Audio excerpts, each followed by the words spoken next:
Let's turn back to today's top story. For the second time in less than a month, protesters gathered at hundreds of rallies nationwide to condemn the Trump administration's sweeping policy changes. Here is how Virginia Congressman Don Beyer describes this moment in an op-ed for Dogwood. Quote, "We must fight this administration with every tool at our disposal, including at the state and federal government and in the courts. All of us have a say about what happens next." And Democratic Congressman Don Beyer joins us now. We all have a say. We do. And Congressman, I want to pick up further to your op-ed where you talk about the layoffs being a wake-up call. You know, more than 80 contractors in the region have already seen cancellations, accounting for over 2% of the local contracting base, which will ripple through the supply chain and leave more workers without a steady income. Many of these lease and contract cancellations are likely illegal, and some are already being challenged in federal courts. So what you level up here as, and you know the DMV very well, starting out as a businessman in this community, so you know the ebbs and flow and the growth. A lot of people think because it's Washington, it's all federal workers. It's not. There are a lot of folks who have businesses that flow in and out of government, yes, but also standalone. You are very concerned about the impact all of this is going to have on the small business owners. Talk about that in Virginia and the DMV and how this will translate across the country, because it's not just coming here, folks. It's happening in a neighborhood close to you, too. Exactly. I think we have 20% of the federal workers in the metropolitan Washington area. My little district has the most in the country, 75,000. But we also have lots of big defense contractors, lots of high-tech businesses. We're not just dependent on that. But the last count was almost 20,000 people, government workers, had been fired inside the Beltway in my district. And that's probably an equal number of federal contractors, especially the USAID contractors. So it's a mini or even a micro recession right here. We've seen our unemployment rate triple. But the real concern is not just them. We're doing everything we can to help them land on their feet. We have a big job fair coming up on May 3rd. We hopefully will have 10,000 jobs to offer them, and we'll do that repeatedly. But the real concern is the people they serve around the country and around the world. Because when all of a sudden your Social Security phone call doesn't get answered, your IRS return doesn't happen, all the things that are happening in terms of the EPA, there's lots and lots of ways it's going to affect everyday Americans. Everyday Americans in ways that I don't think we appreciate. I mean, we've heard a lot about the long lines and wait times on the phones for Social Security. We are all very aware that it is tax season, yet there's turmoil at the IRS currently, and they've gotten rid of the direct file system. We now know. But what's happening, what could potentially happen to Medicaid? What could potentially happen to Medicare? I don't know if people fully understand that, like, we're not just where people on Medicaid are, folks on disability. Medicaid pays for a lot of different things that this administration and this Congress want to dismantle. We pulled together a Medicaid roundtable a couple of weeks ago in my office, and I had two nursing home execs. Both said if they cut Medicaid, they will go out of business. They won't be able to take care of it. I had two parents of disabled children, and they were using Medicaid to be able to take care of. One was a grandson, the other was a grandson and a son. And right now, Virginia alone, little state, 650,000 Virginians get their health insurance through Medicaid expansion, and that's number one on the Project 25 cut list. All the things that Musk has done.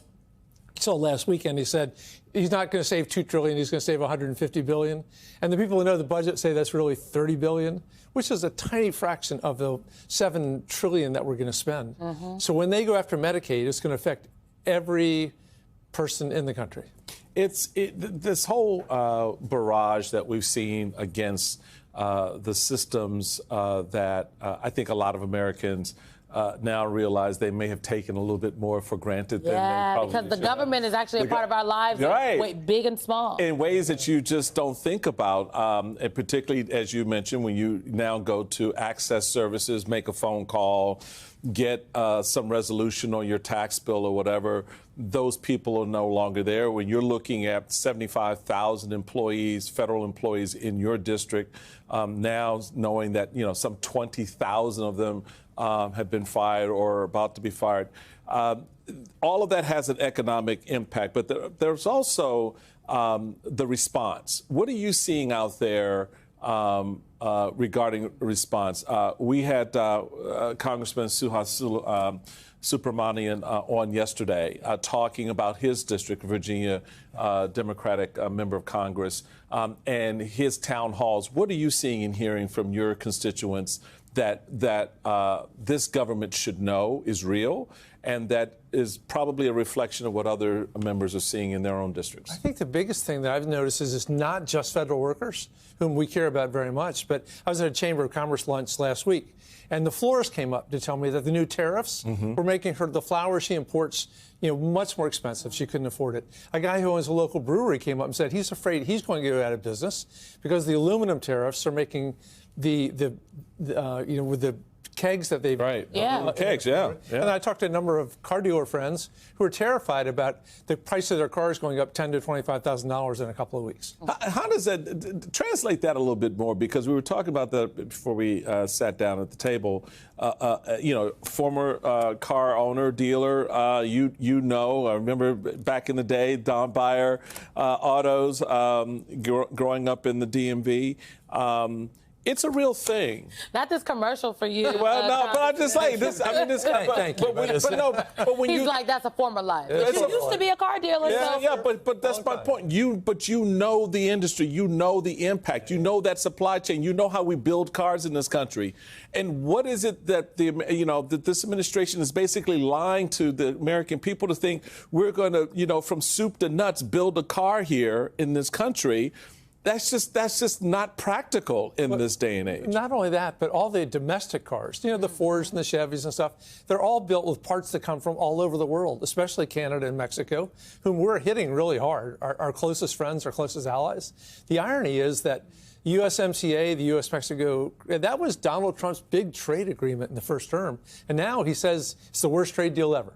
It's a trade deal. And he's attacking our closest allies. I know we have to go, but you said we must fight this administration with every tool at our disposal. Michael read that in the open. I'm just wondering what you think about this primary Democrats who aren't fighting situation that's now emerging within the Democratic Party. Well, I was disappointed in David Hogg. When there are, if you get a lazy member of Congress who doesn't produce, doesn't stay close to his or her constituents, they're going to get primaries and they're going to lose. But to just pick on them because they've been around too long, who wants to get rid of Nancy Pelosi or Maxine? There's some very wonderful people in their 80s who are as effective as they can possibly be. All right. Congressman Don Buyer of Virginia. Appreciate you. And he had some great car ads back in the day, folks. I'm just saying. All right. I remember the man. I remember.